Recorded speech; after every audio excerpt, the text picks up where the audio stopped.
All right, welcome kings and queens. Listen, I wanted to hop on to drill down on some updates and research. Not even updates, let me just say some research that I was able to do regarding the Shanquella Robinson case. I'm now suspicious and believe there is more to this. And this is just my personal belief. I've taken this stance since day one. But let's review these items together and walk through the timeline of death using some information I was able to find to better narrow down some timelines, which may be helpful to you. But before I jump in, here's what we're going to review together. We're going to review the timeline of death. We're going to review Nazir Wiggins. We're going to review Lucy the maid and that villa property.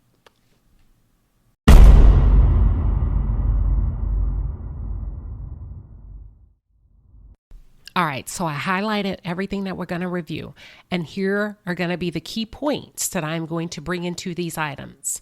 Number one, Shanquella Robinson passed early in the morning. Number two, no one involved in this story is telling the whole truth. I said no one. Number three, the villa. There is something suspicious about this property. Number four, Lucy the maid. She's a key component to all of this, and I'll share my thoughts on that. And last but not least, Nazir Wiggins. What is his actual level of involvement to this case? Let's jump in. Shanquella Robinson passed away early in the morning. She did not pass away in the PM. I know we're being told that she did not pass away in the PM. I've said this from day one, but I am going to show you something. I'm going to show and review with you some supporting evidence to support my theory. Let's talk about what we know. We know that Shanquella Robinson passed away on October 29th, sometime between 7 a.m. to 12 p.m. Initially, it was being circulated that she passed away at 3 p.m. I am going to tell you now, take 3 p.m. out of your brain, throw it away. It is not true. If you take a look at this photo, the sun is rising in this photo. If you can't gather it from this photo, go back and watch the video. You can see the sun rising in the background. There's a sliver of yellow. And then if you look on the wall behind the bedpost, you can see the sun rising and setting in on the wall. On October 29th at 7:23 a.m., the sun rose in Cabo, San Lucas.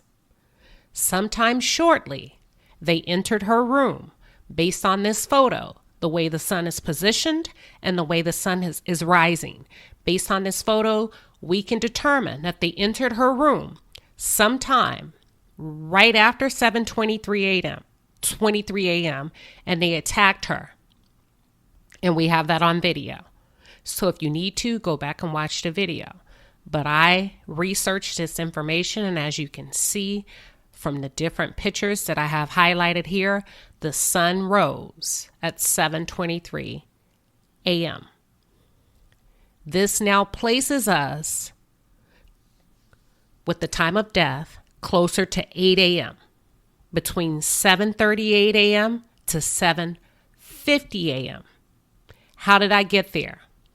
We know they woke her up out of her sleep.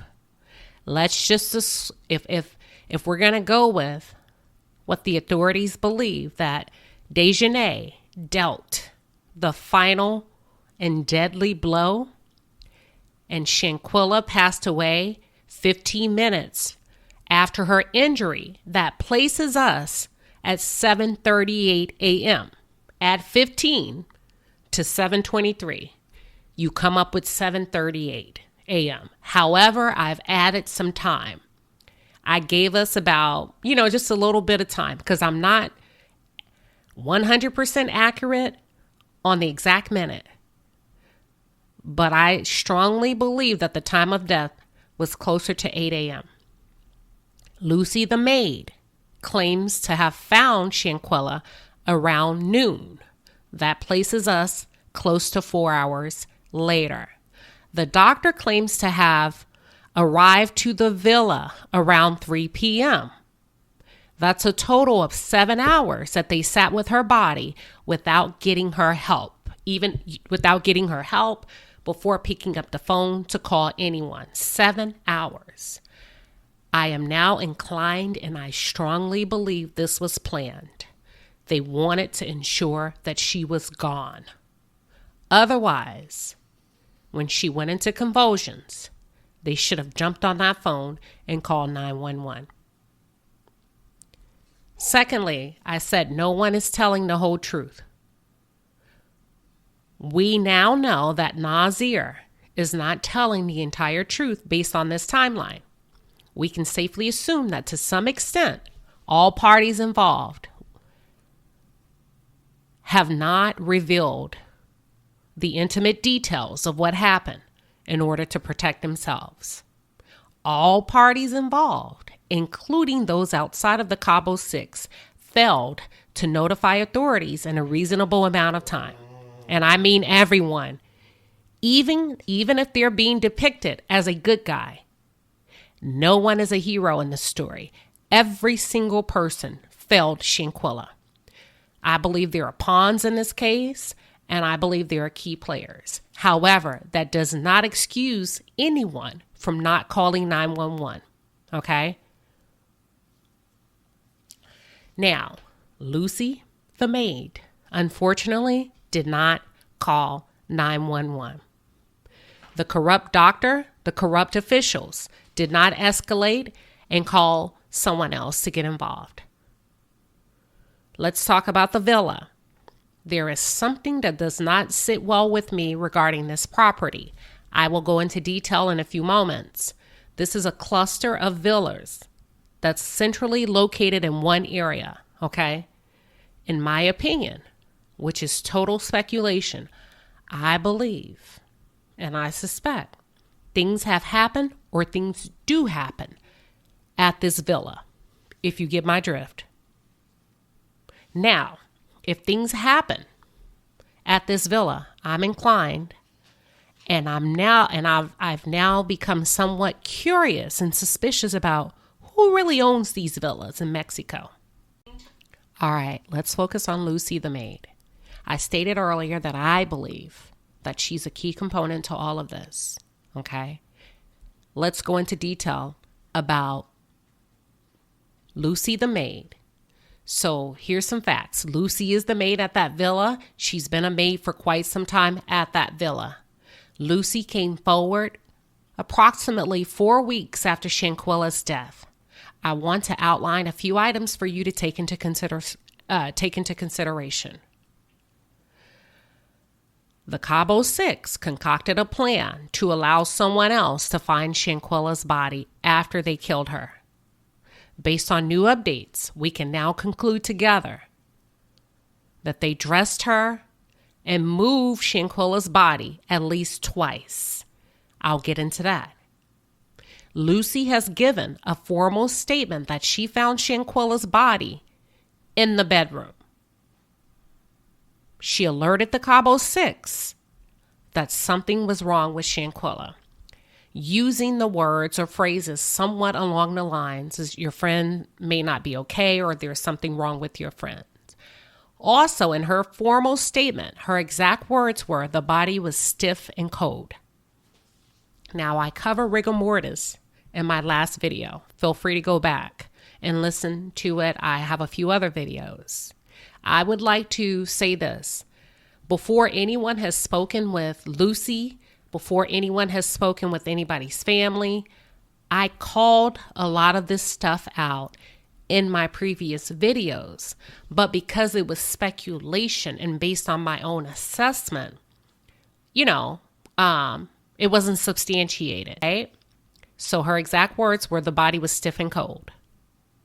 So now we know that after dressing Shanquella, they positioned her body to be found in the room. We don't know where They placed her body in the room. We do know that Lucy did not say that she found Shanquella naked.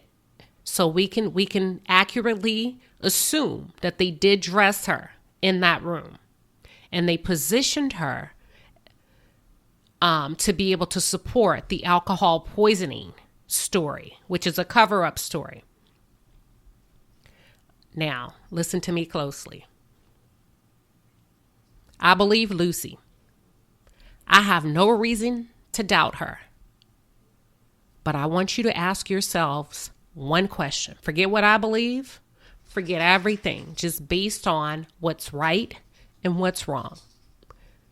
Did it ever occur to you to ask yourselves, how come Lucy did not call authorities and or notify the villa? According to Lucy, she found Shanquella stiff and cold. She told Shanquella's friends. How come Lucy did not notify the property? I believe there are things going on at this property, or things that have gone on at this property. And could it be, this is just a hypothetical question, could it be that Lucy knows better than to get involved and call the authorities? When you think about a true reaction to discovering a dead body, the first reaction is panic and fear. According to Lucy, the body was stiff and cold. Imagine if you walked in and found someone in this condition and you've never seen anything like this before. Your natural reaction would be to escalate. Okay, it is not normal to find a dead body and go on about your day. I want you all to really consider that. Now, consider this. Could this villa be owned and operated by some people that causes other people to fear doing the right thing? Okay? That's all that I have for Miss Lucy. So in this scenario, that was the first time they moved her body or repositioned her body based on how Lucy found her. And Lucy did not say that Shanquella was naked, so we can assume she was dressed. Nor does Nazir mention Shanquella being naked when he arrived at the villa. So this is the last viewpoint that I have. Nazir Wiggins. What is his level of involvement? How is he involved? How involved is he? I'm sorry, we know he's involved. The question is, how involved is he? Okay. We also need to know the level of knowledge he has or had regarding Shanquella's death. I believe that Nazir is giving us 50% truths and 50% lies. I believe he initially went with the cover-up story. Okay, the story that he's been telling on his live videos. Now let's get to him saying that when he got to the villa that Shanquella was alive. That's not true. Based on the supporting evidence of the sunrise, the formal airline times, which I'm going to show you, we now know that he's not being truthful. Shanquella was already gone when Nazir arrived to that villa. In one of Nazir's live videos, he said that she was alive when he got there. Then he changed it. He even hinted that the group called someone here in the United States in the healthcare industry. Now, he did not use the word healthcare industry. What he said is whoever the person was told them that it could be alcohol poisoning. So who would have that level of knowledge? Okay. And I believe it was someone, I believe it was someone that probably is in the healthcare industry or has a healthcare background who may have coached them into using the alcohol theory, the alcohol poisoning story. So the authorities should be trying to find that person by way of phone records, lock them up. Because if you're a healthcare professional and you help them cover this up by giving them a story to run with, that's against the law. And their license should be revoked. Now, here's the flight schedule that left from Charlotte, North Carolina on October 29th. Keep in mind, these times do not change unless there is a flight delayed or canceled. So you can actually go on your computer and type it in yourself. Just be sure to select a Saturday because Nazir left from Charlotte on a Saturday. Flight schedules remain the same from 6 months to a year, unless there's a delay and or a cancellation. Now, I don't know for a fact if he actually flew American Airlines, but I was able to do a process of elimination. Okay? You go through. I was able to do a process of elimination by his own admittance of saying when he landed in Cabo. So I took all of the flights around that time, and there's only a few. Based on those times, and in combination with the time that he said he arrived to the villa, I had to say, okay, if he landed at this time, because he went on record claiming to have arrived at the villa at 3:16. I don't believe that based on these flight times. Okay, let me go back. I'm getting ahead of myself. I skipped a point. One thing that it's important for you to know, he may have landed around 2 p.m., okay? If he landed at around 2 p.m., because I remember him saying 2:16. He was very specific. So these flights are about 2:29 p.m. And I said, you know what? Okay, it's fair. Maybe he did get in 13 minutes early. It takes about 30 minutes to clear customs. We're going to add 30 minutes to that. And then he said that it took him an hour to get to the villa because there was traffic. Well, I want you to know that the driving distance between the villa and the airport is 30 minutes. Okay? Nazir also said with his own mouth that he got there before the doctor, which leads me to conclude he arrived much earlier than he's sharing. There's no way you could have arrived at 2-something and did all of that and still get there in an hour after you arrived. Actually, 45 minutes, because you said you got there at 3:45.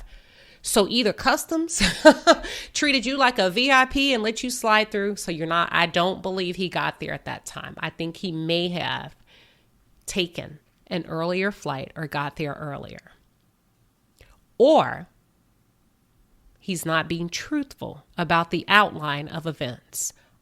Either way, he's not disclosing full detail, and he should receive a punishment.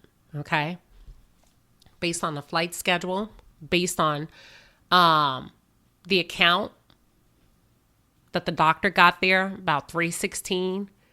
So you mean to tell me you were walking in the door the same time as the doctor? Then what about all of this other surrounding details that you've given us about how you rubbed her head? How did you do all of that while the doctor was working on her? Okay, because we already know she was gone about 8 a.m. Between 7:30 8 a.m. It's about 8 a.m.